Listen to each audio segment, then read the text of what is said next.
For generations, veterans have answered the call, some paying the ultimate sacrifice to maintain what many of us take for granted.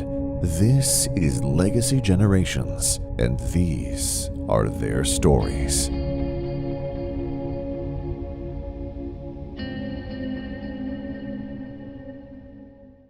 Hello everybody, it's Josh Harmon with Legacy Generations. Today we've got Bob Freesen. It's an honor to meet you and to be here and talk with you, sir. Bob is a World War II veteran who fought in the Battle of the Bulge. So thank you for sitting down and talking with us today. We're very excited to hear of your experience and just hear your story. So tell me, you grew up in central Illinois on a farm? Yeah, on the farm. Okay. How far or whereabout in Illinois were you? About 20 miles west of here, near Bluffs, Illinois. Okay. I remember being in study hall in high school when Pearl Harbor went on. I heard the announcement about President Roosevelt said that we were going to live in infamy. I was drafted then right shortly after high school. Okay. And so from Illinois, where did you end up? Went to Fort Sheridan for induction, and then to Camp Stewart, Georgia, for first basic training. Okay, so up by Chicago, and then it was. Did you take the train, or how did you guys get from here to Fort Sheridan? I think it was by train. Okay, so that was a big experience for a guy from Bluffs. Yeah. Be on the train and then up. It was. So tell me about going from Fort Sheridan down to Texas. From Fort Sheridan down to Camp Stewart? To Georgia, sorry, yes. Yeah. I had typing in high school, so they made me as a clerk typist school in Camp Stewart, Georgia. Okay. So that's a lot of administrative. My dad was very pleased to hear about me taking clerical training. He thought maybe that would be all I'd have to do in the war. And then from Fort Stewart, where did you go? Where did I go from there? I went to El Paso, Texas. Okay.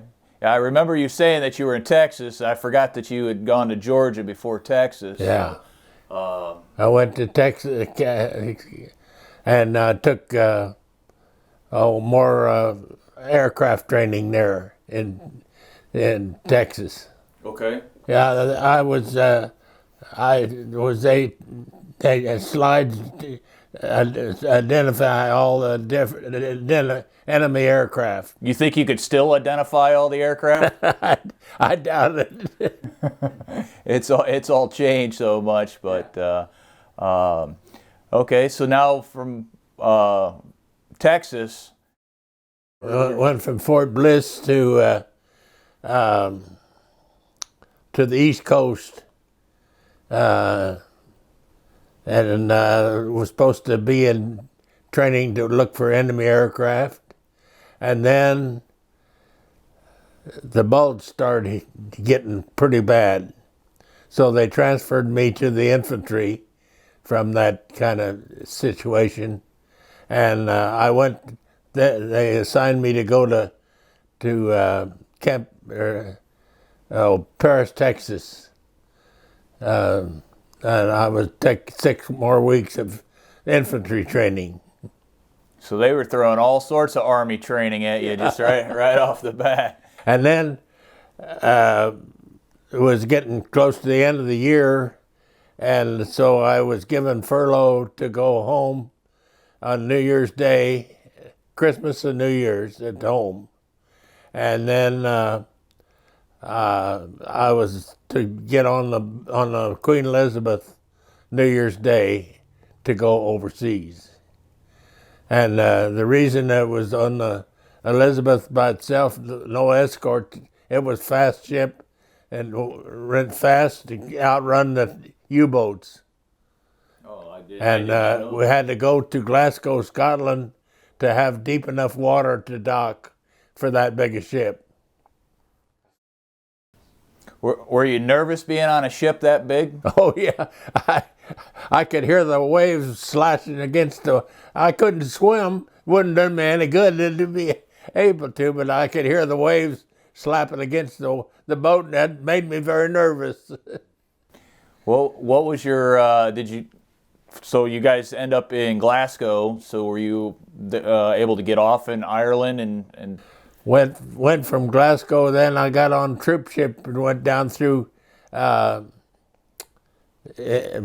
and the English Channel, and across the English Channel, and the life preservers was all soaking wet with blood and wet. The boat ahead of us had been sunk, and they got the life preservers and put them on that ship. And then I went into Le Havre, France. And that's when I got on the 40-8 boxcar and went from there to Belgium. So you were telling me earlier, you actually taught me earlier what the 40-8 mean. Yeah. I'd always heard it referred That's to. what I got on there at Le Havre, France, and the 40-8 boxcar. And it was very cold and no heat. And it was supposed to haul 40 men and 8 mules. How many men do you think were in that boxcar with you? It was pretty crowded. So now you're in Belgium. What's Belgium like? What's the... Well, I was near the front lines, and I could hear the bomb bursting in the air. And being a farm boy, I was able to get into a barn with some straw and sleep the first night, but I could hear the bombs going off all around me. So you probably didn't sleep very well that first night. Any of the friends and buddies that you kind of made travel with you, or were you? I didn't know anybody, and I joined my outfit, Company K, 83rd Infantry, and when they assigned me to that, I went and joined them, and I met a guy from Whitehall, Illinois, which was 30 miles from Bluffs, and I got acquainted with him and enjoyed his friendship very much. And he was killed later on. I heard when I was wounded in the hospital, I heard he'd been killed. So from Belgium, tell me what your duties were while you were there in Belgium. Were you guys doing patrols, or what was your... What did I do in Belgium? Yeah, what was your daily activities as far as your missions and whatnot? I had a M1 rifle when I got into Belgium off the 40-8. They gave me a rifle packed in cosmoline and 5-gallon can of gas. And they said, you better clean it up because you might need it. And I was very good about that. I took care of that rifle. I slept with it in my sleeping bag, keep it warm. But that time of year... it was very cold. I got frozen feet and frozen ears from the event. Okay, and so lead me through, the next couple months so after you get to Belgium and you get with your new outfit. You guys are out, you've got your rifle, you've got it all cleaned up, you're starting to feel accustomed to being there. How long did it take you until you got your first good night's sleep, or did you ever get a good night's sleep? I remember getting my sleeping bag at night and I could sleep, but I was, like I say, I put the rifle in with me to keep it warm. Right. And I just don't remember too much about being in the Bulge, except I get to see General Patton. He came in his tanks and chased the Germans out of that area for us. And I got to see him. Didn't shake hands with him, but I saw him. There's not a whole lot of people that can say that. That's, yeah. He was rough. He was mean. I remember that about him. I heard about him. And then after we left there, we would, on the way to Berlin to find Hitler, and we would ride on English tanks, and when it come time for tea, they'd stop the tanks in the middle of the road and have tea in the middle of the day. English people. And then I went to cross the river at the Rhine River at Dusseldorf, and from there we went to where I was wounded. Okay, tell me about that. What were the events, and how did that transpire about you being wounded? How were you wounded? The town we was in April 2nd, 1945, and it was a railroad town, and apparently some guy, a German guy, had come across one of our paratroopers and took his clothes and an automatic rifle, and there was a stairs coming down each from the street, and he came down the stairs one side and I came down the other, and he opened up, and the story was that if you hold the trigger on an automatic rifle, so I got wounded in 3 places and then down my leg. It was a German, apparently. I don't know who got him, but I think some of my buddies shot him then. Okay, so now where do you end up after you're wounded? Apparently I've been sedated, and I was riding along in an ambulance, and I heard 2 guys talking foreign language, and I thought I'd been captured, and it was dark, and I reached down to find my steel helmet so I could maybe bash him on the head, and one of them turned around and said, "What's the matter, Mac?" So then I realized I was okay. I don't know where I'd have been or where I was going to go. I just was going to try to capture those guys, but it ended up in Nancy, France, and in a resort hotel had been converted into a hospital. So, wow, all the nurses and doctors were there in the hospital taking good care of you. And how long were you there? I remember I'd grown a mustache, and the nurse didn't like it. She put Mercurochrome on it when I was asleep, and then shaved it off.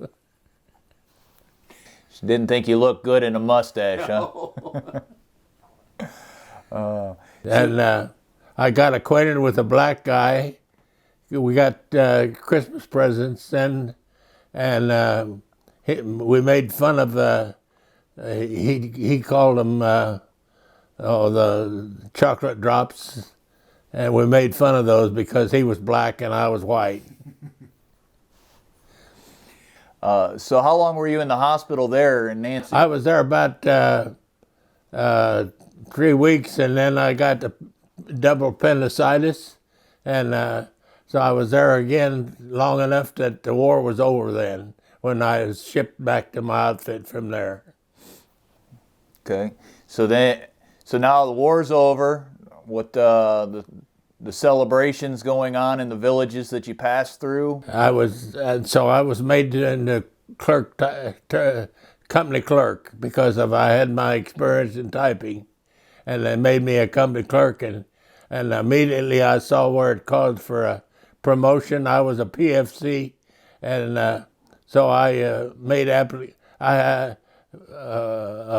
application to get a promotion, and instead of a corporal rating, I made a staff sergeant, and I enjoyed that very much. A few extra perks with that. So. But then I got word that my dad had a heart attack, and so I applied for a discharge. And a friend of mine, he said he had an aunt in Wisconsin on a chicken farm. He said, "Let me fill it out." He said, "I can fill out the application for both of us." Well, mine came back approved, and his was disapproved. So you get the news of your dad, and they're sending you home. Were you back on another boat coming across? Or? I was sent back to, I think it was Le Havre again. Okay. That's where I got acquainted with the medic. Yeah, tell me about the medic that you befriended. Tell me how you were an honorary medic for a day or a couple days. He just grabbed me, and they called for all medics to come forward to begin with. So he grabbed me by the arm. He said, "You're a medic." I said, "I'm not a medic." And he said, "Yeah." He said, "All you got to do is pass out seasick pills and aspirin." And sure enough, I had my own room, and I had a guy clean up the room, and it was very nice. But I was on the Liberty ship for, quite a few days coming home. The word was that a lot of the Liberty ships would break in two in the rough seas, and everybody be drowned. But I was fortunate we got across. So, I never will forget seeing the Statue of Liberty again. How lucky I felt about that. She's quite a sight coming in through the harbor and seeing her. So. Yeah. So then you make your way back to Bluffs, Illinois. I didn't have a car, of course, so I called some friends at home, and they came to get me and brought me home. And then now looking back, are you proud of your service? Or, oh yeah. Yeah. Okay. Yeah. I got to see a lot of the buzz bombs going across. Heard them at night, and they were flying into London to capture the British Isles. The Germans were sending the buzz bombs across. I heard later that we hired the German guys to build those kind of things for us. This like the buzz bombs. They were very ingenious. Yeah, their engineering was very, very well skilled. Yeah. So. If you were to come across somebody who's just getting ready or thinking about going into the service, what was some advice that you would give to them?